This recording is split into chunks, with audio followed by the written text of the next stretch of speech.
Hello students, good morning all of you. आज मैं class 3 के लिए हिंदी लिटरेचर में चैप्टर 7 शर्त एलियन की पढ़ाने जा रही हूँ बच्चों।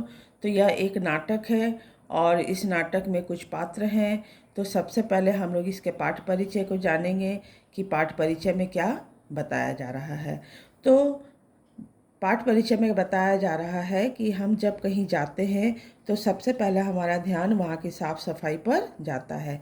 क्या बोला जा रहा है कि हम जब कहीं दूसरी जगह पर जाते हैं तो वहाँ सबसे पहले हमारा ध्यान कहाँ जाता है, वहाँ की साफ़ सफाई पर जाने क्यों हमारा ध्यान अपने आसपास की साफ़ सफाई की ओर नहीं जाता। इस पाठ की तरह अक्सर दूसरे ही हमारा ध्यान इस ओर दिलाते हैं। तो इस पाठ में भी यही दिखाया गया है कि कोई दूसरा ही व्यक्ति वहाँ आकर वहाँ की साफ़ सफाई की ओर ध्यान दिलाता है। तो सबसे पहले इस पे कुछ पात्र हैं जो इस नाटक में हिस्सा लेते हैं। पात्र में 3 बच्चे हैं, बंटी, पिंकी और लता, और एक एलियन जिसका नाम है ग्रिंगो। तो पहला दृश्य दिखाया जा रहा है। पहले दृश्य में क्या दिखाया जा रहा है कि मंच पर बगीचे का एक दृश्य है। एक मंच है जिस पर क्या दिखाया गया है, सबसे पहले बगीचे का दृश्य दिखाया गया है। बगीचे में केवल झाड़ियाँ ही झाड़ियाँ हैं, चारों तरफ कूड़ा बिखरा हुआ और कूड़ेदान खाली है। इसी बगीचे में 3 बच्चे बंटी, पिंकी और लता छुपन छुपाई खेल रहे हैं। तो मंच पर बगीचे का दृश्य दिखाया गया है। और बगीचा कैसा है, बगीचे में केवल झाड़ी है और चारों तरफ कूड़ा बिखरा हुआ है और कूड़ेदान जो है बिल्कुल ही खाली पड़ा हुआ है। और इसी बगीचे में 3 बच्चे बंटी, पिंकी और लता छुपन छुपाई का खेल खेल रहे हैं। तो छुपन छुपाई एक तरह का खेल होता है जो ये तीनों बच्चे खेल रहे हैं। तभी झाड़ियों में से बंटी को एक अजीब सी आवाज़ सुनाई देती है। अचानक खेलते खेलते बंटी को एक अजीब सी आवाज़ सुनाई देती है और यह अजीब सी आवाज़ सुनकर बंटी जो है बहुत घबरा जाता है और घबरा कर पूछता है, कौन? क कौन है? घुर घुर की सी आवाज़ आती है। तो बंटी को जब ये आवाज़ सुनाई देती है तो वो दोनों जो लड़कियां हैं, बंटी और पिंकी और लता, उन दोनों को आवाज़ देता है, पिंकी, लता जल्दी इधर आओ। दोनों भाग कर आती है। बंटी के बुलाने पर दोनों जो लड़कियां हैं, पिंकी और लता, वो भी भागकर बंटी के पास आ जाती हैं। फिर क्या होता है कि पिंकी आने के बाद बंटी से कहती है, क्या हुआ बंटी?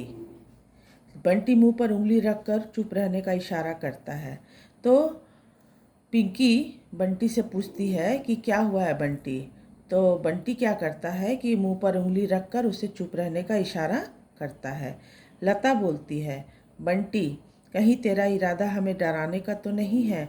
तो इस तरह से लता जो है बंटी से पूछती है कि कहीं तुम मुझे या पिंकी को डरा तो नहीं रहे हो?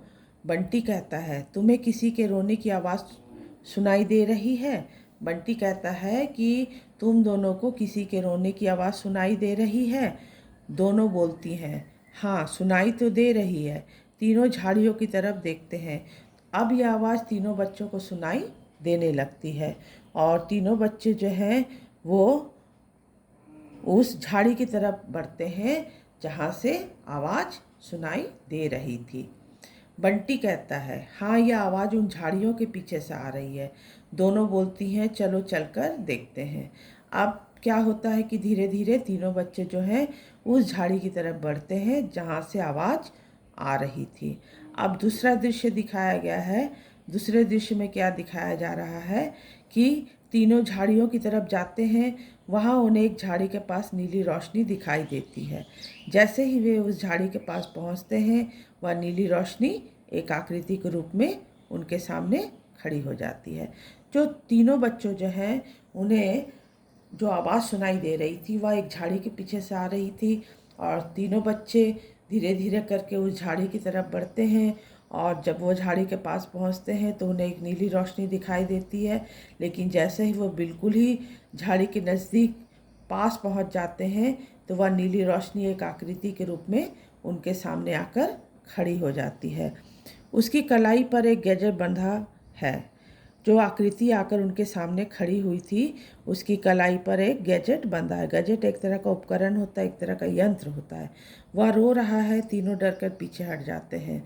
तो क्या होता है कि आकृति जो है उसके हाथ पर एक गैजेट बंधा हुआ है और वह रो रहा है। तो उस आकृति को देखकर तीनों बच्चे जो है बहुत डर जाते हैं और डर कर पीछे हट जाते हैं। बंटी डरते हुए पूछता है, तुम कौन हो? ग्रिंगो, मैं एलियन हूँ। ग्रिंगो जो है अपना परिचय देता है कि मैं एक एलियन हूँ।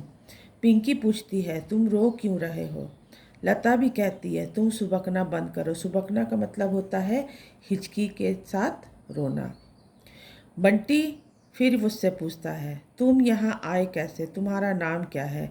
तीनों बच्चे जो हैं उस एलियन से, ग्रिंगो से एक के बाद एक सवाल करते हैं कि तुम कौन हो, तुम यहाँ आए कैसे, तुम्हारा नाम क्या है। अब ग्रिंगो जो है अपना परिचय देता है कि मेरा नाम ग्रिंगो है, मैं अंतरिक्ष में रहता हूँ, मैं अपने साथियों के साथ यहाँ धरती पर पिकनिक मनाने अपने वाहन उड़न तश्तरी में बैठकर यहाँ आया था, पर मेरे साथी पिकनिक मनाकर लौट गए और मैं यहीं छूट गया। मुझे यहाँ बहुत डर लग रहा है। तो ग्रिंगो जो है अपना परिचय देते हुए कहता है कि मैं अंतरिक्ष में रहता हूँ, मैं अपने साथियों के साथ यहाँ पिकनिक मनाने धरती पर आया था, मेरे साथी जो है पिकनिक मनाकर लौट गए हैं और मैं यहीं धरती पर छूट गया हूँ, मुझे बहुत डर लग रहा है। इतना कहने के बाद वह फिर से रोने लगता है, लेकिन बंटी उसे सांत्वना देता है और सांत्वना देते हुए कहता है कि डरो मत, हम तुम्हें कोई नुकसान नहीं पहुंचाएंगे। फिर लता भी कहती है, तुम हमें अपना दोस्त मान सकते हो। ग्रिंगो कहता है, अच्छा तुम तीनों का नाम क्या है? ग्रिंगो ने अपना परिचय तीनों बच्चों को दे दिया था। अब ग्रिंगो भी उन तीनों बच्चों से उनका नाम पूछता है। तो लता कहती है, मेरा नाम लता है, या बंटी और यह पिंकी है। ग्रिंगो कहता है, तुमसे मिलकर अच्छा लगा, अब तुम मुझे यहाँ से अपने घर ले चलो। ग्रिंगो जो है तीनों बच्चों का नाम जानने के बाद उनसे कहता है कि तुम तीनों से मिलकर मुझे बहुत अच्छा लगा, लेकिन मुझे यहाँ से अपने घर लेकर चलो, मुझे यहाँ बहुत डर लग रहा है। फिर बंटी पूछता है, तुम्हें भूख लगी है क्या? ग्रिंगो कहता है, मैं तुम्हारी पृथ्वी पर उत्पन्न होने वाली सब्जियां नहीं खा सकता। बंटी जब ग्रिंगो से पूछता है कि क्या तुम्हें भूख लगी है, तो ग्रिंगो कहता है कि तुम्हारे धरती पर जो साग सब्जी उत्पन्न होते हैं उन्हें मैं नहीं खा सकता। बंटी उससे पूछता है, क्यों नहीं खा सकते? ग्रिंगो कहता है, मैं अपना भोजन अपने साथ लाया हूँ। और इतना कहने के बाद वह अपनी मुट्ठी खोलकर रंग बिरंगी गोलियाँ दिखाता है। तो बंटी जब उससे पूछता है कि क्यों नहीं खा सकते, तो ग्रिंगो उससे कहता है कि मैं अपना भोजन अपने साथ लाया हूँ। और यह कहकर वह अपनी मुट्ठी को खोलकर उन्हें रंग बिरंगी गोलियाँ दिखाता है। बंटी फिर पूछता है, इनका क्या करोगे? ग्रिंगो कहता है, ये भोजन की गोलियाँ हैं। पिंकी कहती है, इतनी सी गोलियों से तुम्हारा पेट भर जाएगा? तो रंग बिरंगी गोलियां रहती हैं। और पिंकी यह पूछती है कि इतनी सी गोलियों से तुम्हारा पेट भर जाएगा? कहने का मतलब है कि हम मनुष्य जो हैं हमें तीनों वक्त का भोजन चाहिए, सुबह दोपहर शाम। तो इसीलिए पिंकी जो है गोली को देखकर ग्रिंगो से पूछती है कि ये गोलियों से तुम्हारा पेट क्या भर जाएगा? ग्रिंगो कहता है, हाँ, एक गोली में तीनों वक्त का भोजन होता है। तीनों वक्त कहने का मतलब है बच्चों सुबह दोपहर और शाम, क्योंकि ग्रिंगो के हाथ में जो गोलियां थी उस एक गोली में तीनों वक्त का भोजन होता था। सुबह उठकर एक गोली खाओ और पूरे दिन के लिए भूख से मुक्ति पाओ। ग्रिंगो कहता है कि एक गोली सुबह उठकर खा लो और पूरे दिन के लिए भूख से मुक्ति पा लो। मुझे यहाँ से अपने घर ले चलो, मुझे जंगल में डर लग रहा है। ग्रिंगो फिर कहता है कि मुझे यहाँ से अपने घर लेकर चलो, मुझे यहाँ बहुत डर लग रहा है, इस जंगल में डर लग रहा है। तो लता जो है वह सुनती है और ग्रिंगो से कहती है, ग्रिंगो, सबसे पहले यह जान लो कि यह जंगल नहीं बगीचा है। तो लता जो है ग्रिंगो से कहती है कि यह जंगल नहीं बगीचा है। तो ग्रिंगो फिर क्या कहता है? ग्रिंगो कहता है, छी, अपनी नाक बंद करते हुए, यह भी कोई बगीचा है? ना इसमें फूल है ना फलदार पेड़, यहाँ से वहाँ तक झाड़ियाँ ही झाड़ियाँ हैं, कूड़ेदान खाली पड़ा है और चारों तरफ कूड़ा बिखरा हुआ है। तुम पृथ्वीवासी कितनी गंदगी में रहते हो, हमारा ग्रह तो साफ सुथरा है। ग्रिंगो जब यह जान लेता है कि यह जंगल नहीं बगीचा है, तो वह तीनों बच्चों से कहता है कि बगीचा क्या ऐसा होता है, ना इसमें कोई फूल है, ना कोई फलदार पेड़ है, चारों तरफ झाड़ियाँ ही झाड़ियाँ हैं और क्या है, चारों तरफ कूड़ा बिखरा हुआ है, कूड़ेदान तो बिल्कुल ही खाली पड़ा है। तुम पृथ्वीवासी मतलब तुम धरती पर रहने वाले लोग कितनी गंदगी में रहते हो।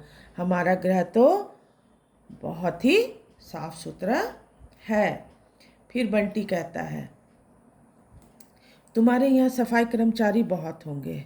जब ग्रिंगो कहता है कि हमारा ग्रह तो बहुत साफ सुथरा है, तो बंटी पूछता है, तुम्हारे यहाँ सफाई कर्मचारी बहुत होंगे मतलब साफ सफाई करने वाले लोग। तो ग्रिंगो कहता, नहीं, हम लोग खुद सफाई करते हैं। अचानक ग्रिंगो के हाथ में बंधे गैजेट में से आवाज़ आने लगती है। तो क्या होता है कि ग्रिंगो कहता है कि हमारा जो ग्रह है, हमारे अंतरिक्ष का जो ग्रह है, वहाँ साफ़ सफाई बहुत है और वो साफ़ सफाई हम लोग खुद करते हैं। इतना कहने के बाद ग्रिंगो के हाथ में जो गैजेट बंधा हुआ था उसमें से आवाज़ आने लगती है। ग्रिंगो कहता है, लगता है मेरे साथी आ रहे हैं। बंटी, पिंकी, लता, मुझे अब जाना होगा। ग्रिंगो जब आवाज़ सुनता है तो वो कहता है कि मेरे साथी आ रहे हैं और मुझे अब यहाँ से जाना होगा। तो तीनों बच्चे फिर ग्रिंगो से कहते हैं, फिर आओगे ना? ग्रिंगो कहता है, पता नहीं, पर हाँ, जब तक पृथ्वीवासी अपनी गंदी आदतें नहीं बदल लेते और साफ सफाई से नहीं रहने लगते, तब तक तो नहीं आना चाहूँगा।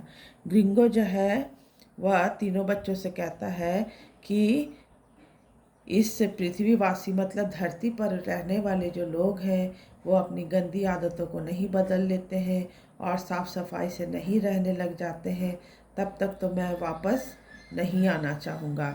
तीनों बच्चे रुआसे होकर कहते हैं, तो फिर हम दोस्त नहीं हैं क्या? तो तीनों बच्चे ग्रिंगो से पूछते हैं कि हम लोग क्या दोस्त नहीं हैं? ग्रिंगो कहता है, हम दोस्त तो हैं, पर मुझे गंदगी में रहना अच्छा नहीं लगता। ग्रिंगो साफ सफाई में रहता था और वह इस पृथ्वी पर आने के बाद चारों तरफ इतनी गंदगी देखता है, उसे बिल्कुल भी अच्छा नहीं लगता है और कहता है कि मुझे गंदगी में रहना अच्छा नहीं लगता। अब तीसरा दृश्य दिखाया जा रहा है। तीसरे दृश्य में क्या दिखाया जा रहा है? उड़न तश्तरी उतरने की आवाज़ सुनाई देती है। ग्रिंगो का मन से प्रस्थान मतलब उड़न तश्तरी आती है और ग्रिंगो उसमें बैठकर वापस अपने अंतरिक्ष को, अपने ग्रह को चला जाता है और उड़न तश्तरी के उड़ान भरने की आवाज़ भी सुनाई देती है। ग्रिंगो के जाने के बाद बंटी, पिंकी और लता कुछ देर उदास से बैठे रहते हैं। फिर बगीचे में फैले कूड़े को इकट्ठा कर कूड़ेदान में डालते हैं। तो ग्रिंगो जब उनका ध्यान वहाँ की गंदगी की ओर दिलाता है और उसके जाने के बाद तीनों बच्चे जो हैं क्या करते हैं, बगीचे में जो चारों तरफ कूड़ा बिखरा हुआ था उसे इकट्ठा कर कूड़ेदान में डालते हैं। लता कहती है, देखा, हमारी जरा सी मेहनत से यह जगह कितनी साफ़ सुथरी हो गई है। लता कहती है कि हमारी थोड़ी सी मेहनत से यह जगह कितनी साफ़ सुथरी हो गई है। बंटी कहता है, अब हम कभी भी कूड़ा इधर उधर नहीं फेंकेंगे। अपने सभी दोस्तों से भी कूड़ा कूड़ेदान में डालने को कहेंगे। तो ग्रिंगो तो उनका ध्यान वहाँ की गंदगी की ओर दिलाकर चला जाता है। अब तीनों बच्चे जो हैं साफ़ सफाई करते हैं और एक दूसरे से कहते हैं, जिसमें बंटी कहता है कि अब हम कभी भी कूड़ा इधर उधर नहीं फेंकेंगे और हमारे जो बाकी साथी भी हैं, अब दोस्त हैं, उनको भी कूड़ा कूड़ेदान में ही डालने को कहेंगे। बंटी फिर बोलता है, तब शायद ग्रिंगो हमसे मिलने फिर से आ जाए, क्योंकि ग्रिंगो तो उनसे कहता है कि जब तक पृथ्वी पर रहने वाले लोग साफ़ सफाई नहीं करते हैं, अपनी गंदी आदतों को नहीं बदलते हैं, तब तक मैं वापस नहीं आऊँगा। जिस दिन पृथ्वी साफ़ सुथरी हो जाएगी मैं फिर वापस आऊँगा। इसलिए बंटी कहता है कि अगर हम साफ़ सफाई रखेंगे तो हो सकता है कि ग्रिंगो फिर हमसे मिलने वापस धरती पर आ जाए। तीनों बच्चे क्या कहते हैं, चलो मिशन सफाई शुरू करते हैं। कौन सा मिशन वो लोग शुरू करते हैं? सफाई का। आप सब भी अपने आसपास सफाई करने का वायदा कीजिए। तीनों बच्चों क्या कहते हैं कि आप सब भी अपने आसपास सफाई करने का वायदा कीजिए। मतलब हम मनुष्य जहाँ रहते हैं, हमारे आसपास का जो वातावरण है, वहाँ साफ़ सफाई रखना बेहद ज़रूरी होता है बच्चों। गंदगी में रहना अच्छा नहीं है। इससे क्या है, बहुत तरह की बीमारियाँ फैलती हैं। ठीक है, तो इस नाटक में साफ़ सफाई के बारे में बताया गया है कि हम मनुष्य को कैसा रहना है। हम मनुष्य को साफ़ सुथरी जगह पर रहना चाहिए, गंदगी में नहीं रहना चाहिए, कूड़ा जो है कूड़ा को कूड़ेदान में ही डालना चाहिए। तो ये सब बातें हम लोगों ने इस नाटक में जाना। इस नाटक को लिखने वाली है शुभा सक्सेना। इस नाटक को किसने लिखा है? शुभा सक्सेना ने लिखा है। तो हम लोग आज यहाँ पाठ 7 में शर्त एलियन नाटक को पढ़े हैं। इस नाटक को बच्चों आप लोगों को भी पढ़ना है और इसमें क्या बताया जा रहा है, इस नाटक को बताने का उद्देश्य क्या है, ये आपको जानना ज़रूरी है। इस नाटक को बताने का उद्देश्य यही है कि हम मनुष्य को साफ सफाई से रहना चाहिए, हमें गंदगी में रहना नहीं चाहिए। तो बच्चों इस पाठ को आप लोग पढ़ो और इसके आगे का जो भी वर्क है मैं आपको फिर नेक्स्ट क्लास में बताऊंगी। Thank you.